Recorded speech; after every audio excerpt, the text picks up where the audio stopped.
Welcome,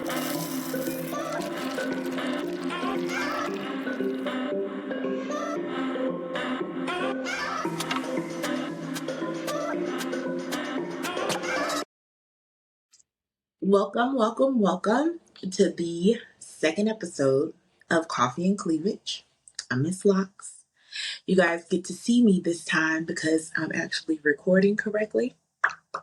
I'm super excited about that. We won't go into the technical difficulties that I had the last time. Okay. You know, reading is fundamental. Following directions is super important, and we'll just leave it at that. So, I realized that the Kink 101 title, it can be a little broad. And so I just want to put out there that these are things that I wish that I knew. I'm starting off. My podcast in general is going to be from my point of view. Eventually, I'll start having people on and you'll get different viewpoints and things of that nature. But right now, this is just me. This is how I do it. This is how I view it outside of the definitions. The interpretations are my interpretations. Of course, I've had guidance. I've had mentorship. I have all of my leather family and siblings that help me out on a regular basis. But I would like to think that I practice correctly. And so I just wanted to put that out there as well. There is more than one way to skin a cat. And I want to make sure that everybody understands that this is really just a guide. And I would always recommend for everybody to go out and kind of do their own research as well.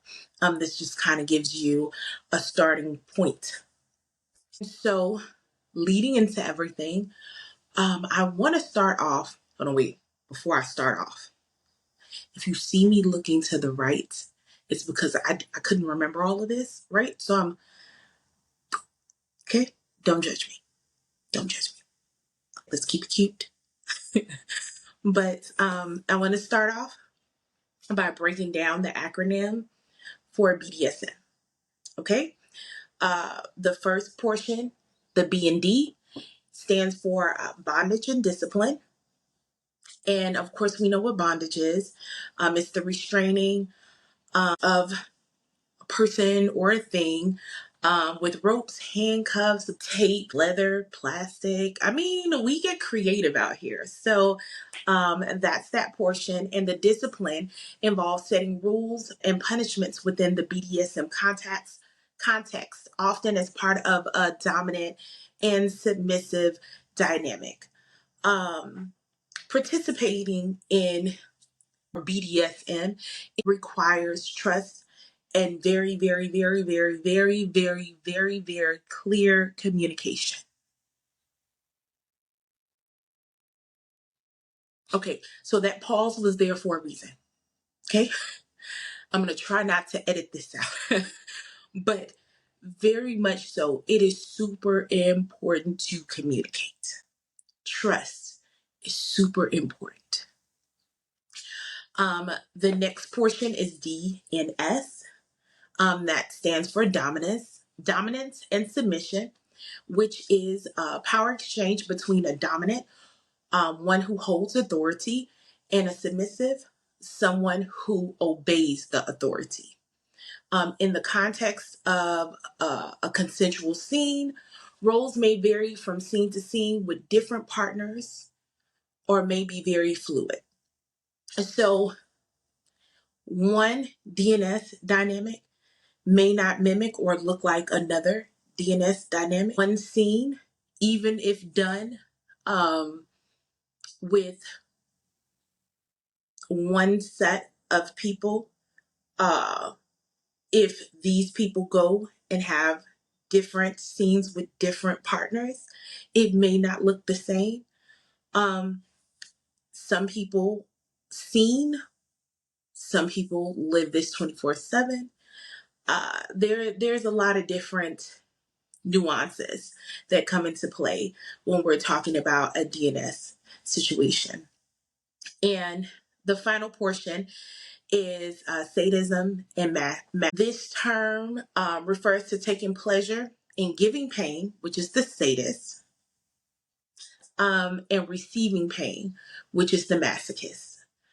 This pain is physical sensations as well as mental, psychological. A lot of people don't talk about mental and psychological sadism, but that is my jam. But that's a conversation for a whole nother time. And I also want to say that not all people enjoy the sadomasochism of BDSM. So be mindful. Those are discussions that should be had. Another portion that I think is super important as you are going out and you're reading up and you're trying to figure things out is that BDSM is an umbrella, right? And there's a lot of subsections up underneath. It's kind of like a fraternity umbrella, but all of that, the fraternities up underneath, so the Qs and all of them, those are the subsections. Okay. And so every subsection falls up underneath the fraternity category, but they have their own rules, regulations, guidelines, things of that nature. So you have the fraternity rules, and then you have those separate social constructs up underneath. And it's the same way in BDSM. And the three main parts that I tend to focus on is you have the swinger community, you have the kinkster community, and then you have the leather community. And all of these places have a little bit of BDSM involved in it. I know swingers is something that we are all pretty familiar with. And then the kinkster aspect of it. Then there's leather, which is me. It's pretty structured, which I enjoy. There's purpose. There's rules. There's regulations. There's guidelines. And people that are leather tend to, that is who they are at their core. So it doesn't cut off and cut on. I won't get into the differences and all of that. Of course, if you guys have questions, you can leave them in the comments or you can reach out to me on my different social platforms and I'll be more than happy to answer what I know, and what I don't know, I'll find out and answer for you. But when you're on this journey, it's really important to understand the differences between all of that, because I feel like, especially on these social sites where you're meeting other people that are within the lifestyle, a lot of the frustration comes into place for people when they don't understand that everyone doesn't identify the same as they do. Example, I am leather. This is me 24 hours a day, 7 days a week. It does not cut off, it does not cut on. This is who I am. I eat, breathe, sleep this, And so when somebody that's a swinger reaches out to me to talk to me about having fun or finding me sexy or finding me attractive and wanting to do A, B, C, D, and E to or with me, it holds no appeal. Right? And I've noticed that a lot of people get extremely frustrated when rejected. But the rejection would be less if this aspect of things was understood. If we took a moment and really paid attention to the people that we're interacting with instead of just looking at the physical appearance, right? Because it will guide you to the people that kind of move like you move, which means that you will have more of an opportunity to bond with people that see things the way that you see them, and you can explore that with those people. I've said this a lot, and I will continue to say it because I feel that it's true. There's nothing wrong with being a swinger. There's nothing wrong with being a kinkster, and there's absolutely nothing wrong with being leather. But what we're looking for is different. And so with that being the case, we want to be mindful when interacting with people. Also, being mindful of a person's communication style and things of that nature. A big thing for me is I am demisexual. Sorry, my screen just went blank. I'm demisexual. And so there is a certain way that one should approach someone that is like me. And that is not sexually. Okay? Because I can find you attractive. That's great. Then what? Then what? Understanding who you're talking to, who you're approaching, how to approach them. We are in a very sexually driven space. Has a lot of sexual undertones, even if sex isn't involved. It's really important to understand that just because we're in a sexually charged space doesn't make me any less of a person.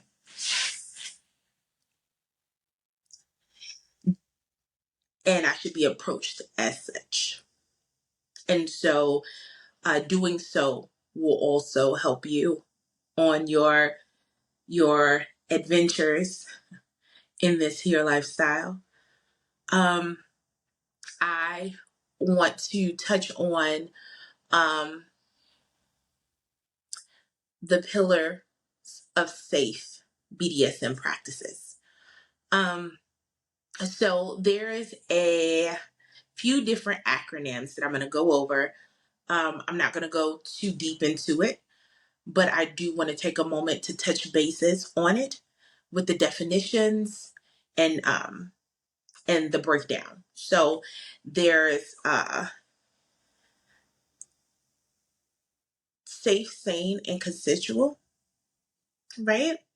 And this is a guiding principle that emphasizes the importance of all BDSM activities being safe, as in minimizing physical and emotional harm, sane, practiced in a rational and sensible manner, and consensual, agreed upon by all parties. If you don't know nothing about me, consent is super important. Consent should be important to everybody.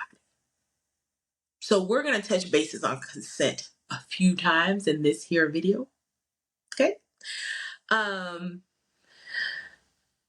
Sane implies to an awareness of the risks involved and ensuring that everyone involved is capable of giving informed consent. Okay? There's RAC, which is risk-aware consensual kinks. It is acknowledging that all BDSM activities involve some level of risk. This principle emphasizes the importance of being fully aware of those risks, consenting to them, and preparing accordingly. RAC encourages ongoing communication and transparency about the potential dangers and how to mitigate them. Okay? It is very, very, very important to know the risks of everything that you're doing as you're doing them. There is some play that is extremely risky. And just because it gets your juices flowing, so to speak, that sounded extremely gross. It's like saying moist. and I don't like it. So I won't say that again. But it is really important to understand that there's risks in everything that we do. I've heard stories of mummifications gone wrong. I have heard stories of, someone that's into sounding that did it wrong. And, it wasn't the best outcome. We'll leave it at that. And so you have to be well aware of what you're getting into. When you reach out to a dame such as myself, a dominant such as myself, and say, hey, I want you to stomp on my insert body part here. Have you fully thought about the risk? What precautions can be put into place to make sure that permanent damage and harm isn't done while participating in something that you find arousing? You want to be very, very conscious of all of that. Then there is prick, personal responsibility, informed consensual kink. There goes that word again, consensual. Prick is another framework which places a strong emphasis on personal responsibility for the risk involved in kink activities. It's about making informed decisions and ensuring that everything is consensual. We're going to go ahead and do a brief pause here. We will dance because consensual. This principle highlights the importance of self-awareness and accountability in BDSM. I think another big thing that we should talk about is safety. When we are doing the things that we are doing, are we doing them safely? A lot of times when we think about BDSM and what it is that we do, we think about the physical aspect of everything. We think about, I'm going to go and get my ass beat, and that's great. But there are emotional and mental portions of all of that. And making sure, of course, we know physically that you're able to do what it is that you do. But when we're talking about physical, are you hitting in the correct spots, or are you just swinging that flogger or throwing that whip, hitting people in kidneys? When you're playing with that wax, are you putting it in spaces that skin is thinner and can cause burning? Are the temperatures proper? If you're doing cold play, you're playing with ice and things of that nature. Is there a sensitivity to cold? How long is too long? Have you researched how long you can take that piece of ice or whatever it is that you're using and and and leave it on skin before it starts to cause damage? What about fire play? I mean, it's sexy, but what research have you done to make sure that as you're playing, you're doing it safely? Because the last thing you want to do is be that person that caught somebody on fucking fire. Right? Because who wants to play with somebody that's walking around catching people on fire? I'm not playing with people that enjoy being caught on fire. I'm definitely not going to be the person catching people on fire. Are you paying attention as you're doing the ropes? Is it too tight? What does the skin look like when it's too tight? Oh, and now that we're talking about that, are you playing with a POC or a BIPOC? Well, what does a burn look like on pigmented skin, on melanated skin? Our hands may not turn blue when you're cutting off circulation. So how can you tell? What research have you done in regards to the skin tone and the body type of the person that you're playing with? Like, these are all very serious things. It's all very important things. It's all things that you need to be looking at before you get out here just doing whatever it is that you want to do. Because physical safety is important. But not just physical safety, emotional and mental safety. When you're getting into degradation play, when you're messing with somebody's psychological, have you made sure that this person is in the correct headspace to do all of this? Are you in the correct headspace to administer all of this? What are you doing to make sure that your bottom is safe mentally and emotionally? They're in a space to where you can call them a dirty little slut and it not spiral them after it's done. That it won't hurt them emotionally when you call them a good bitch or whatever the words are that you use. I'm not into that type of degradation. I love me a good degradation, but mine don't look like that. So it's difficult for me to like come up with stuff and be like, yeah, hey, because when I say shit like that, it's never in a nice way. You know, if y'all follow me on social media, y'all know I love reading people to filth if it's needed.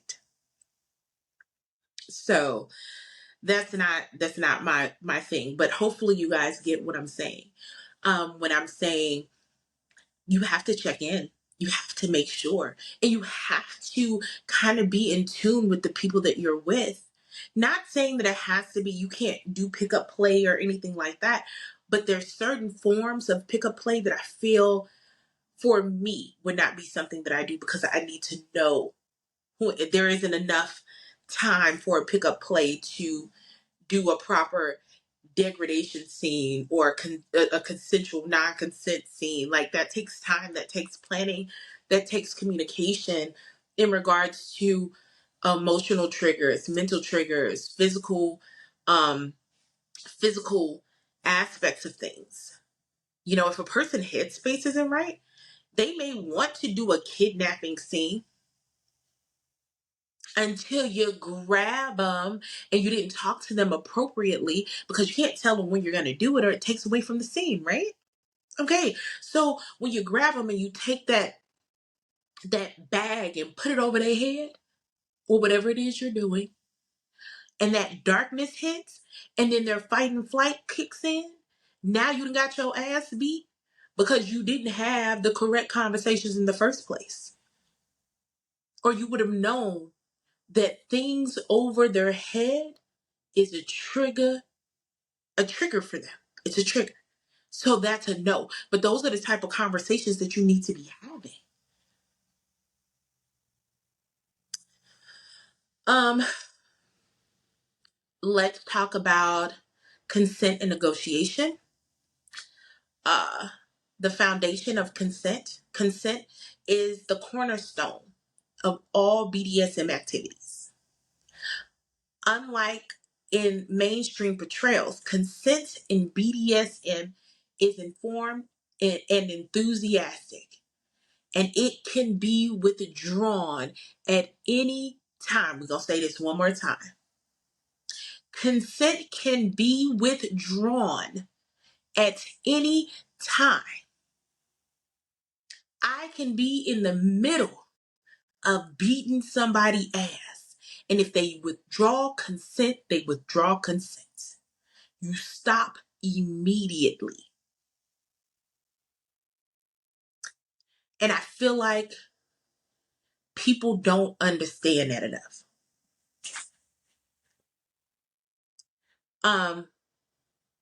Consent is not forever. Consent is not forever. And consent can be withdrawn at any time for any reason.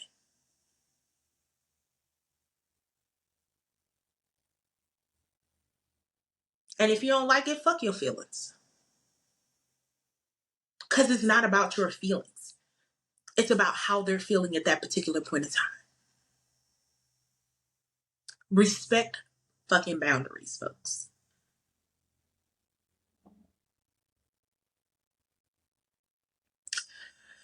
Ongoing consent. Okay? Ongoing consent. And just because someone agreed to it a week ago and it worked out fine does not mean that it just continues that way.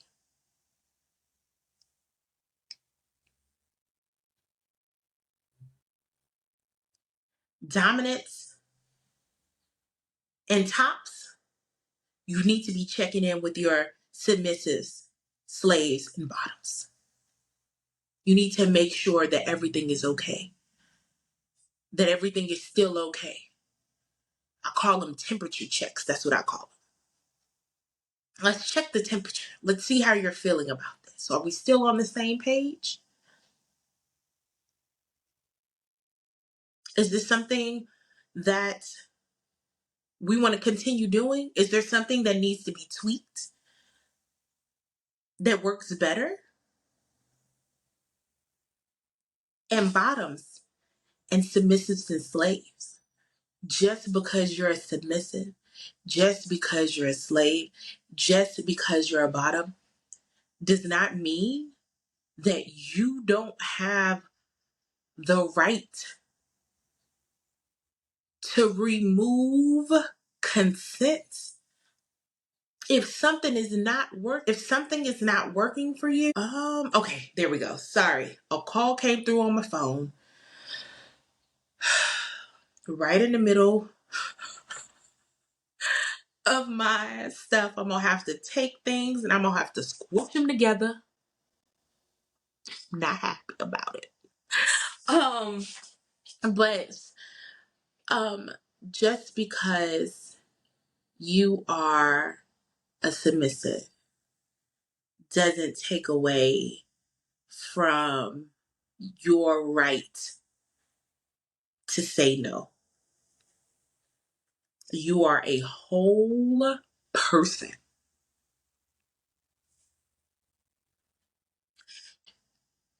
I can't dominate someone. Let me say that because I'm always a dominant, with or without a submissive in my charge. Doesn't take away who I am as a person. But I need consent from someone in order to be able to dominate them. Just because you identify as a submissive doesn't give me the right to come in and speak to you as if you're my submissive.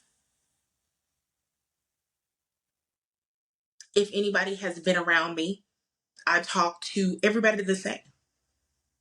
Whether they're submissive, whether they're a switch, whether they're a bottom, whether they're a dominant, I'm the same person regardless.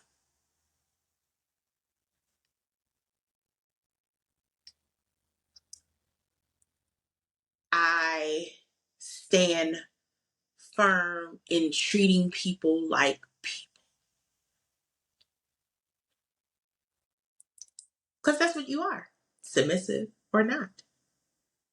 And I need for submissives to stand strong in that, because I see too many times that that a lot of submissives automatically assume that I have to now talk to everybody in this manner because I'm a submissive and I have to show respect. Not at all. Not at all. Not at all. Respect is earned. It's why I tell people don't come into my inbox talking about, oh, goddess, or, um, you know, just my name is is MZ Locs. Call me that until I tell you to call me something different.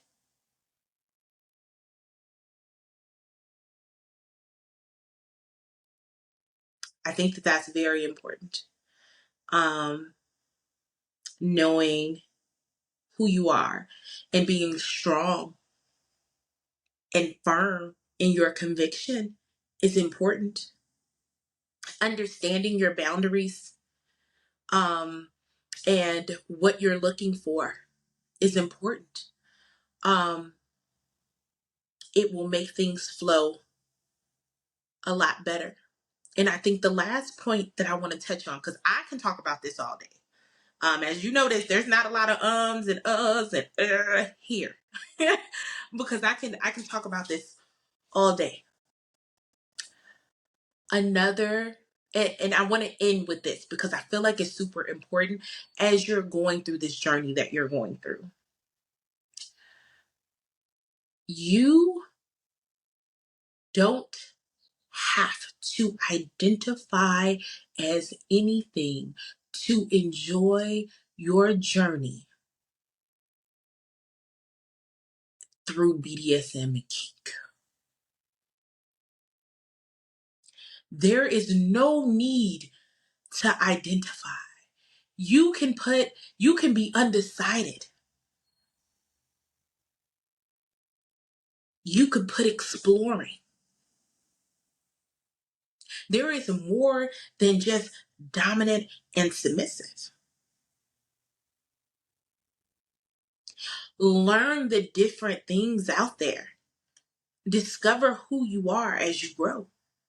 Understand that a brat is not just a submissive trait.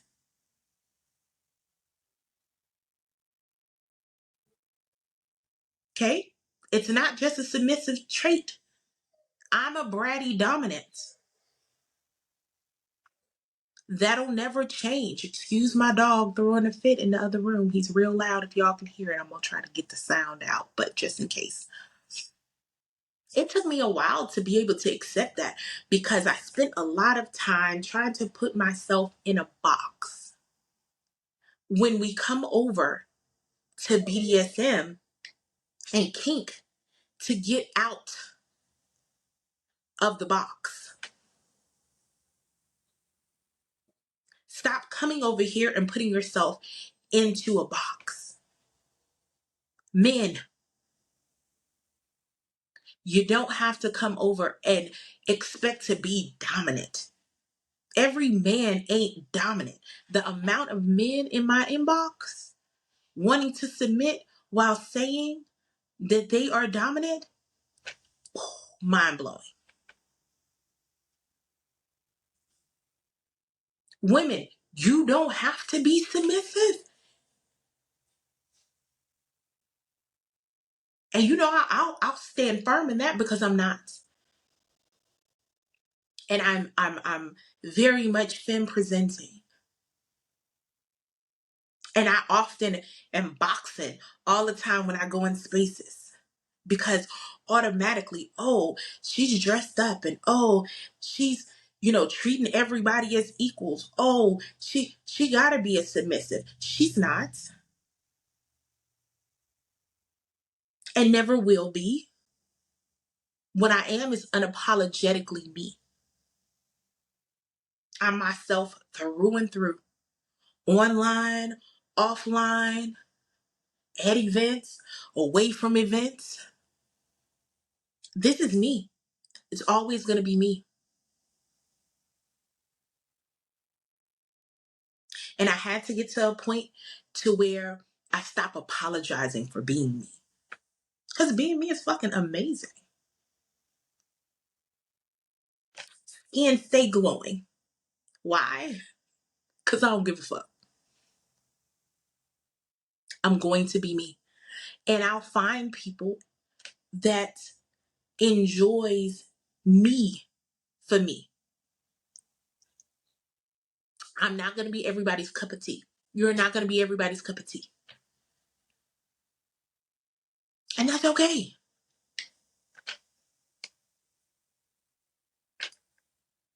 It's okay. But to the right person, you're going to be that cup of coffee with a shot of espresso. You're going to hit the spot every time. So hopefully you guys learned a little bit of something. I'm not sure what the next conversation will be about. If you have something specific that you guys would like me to address, please don't hesitate to write it down. Put it in the comments.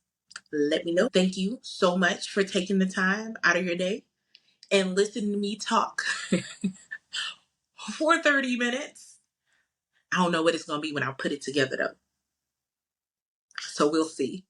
But yes, thanks so much for taking the time to talk to and listen to me rant and rave. But you know, this lifestyle, I love this lifestyle and I enjoy what I do. And hopefully I can get some of you guys to a point to where you're comfortable enough to not just be behind the computer, but get out into the world and do all of the things because there's so much out. So until next time.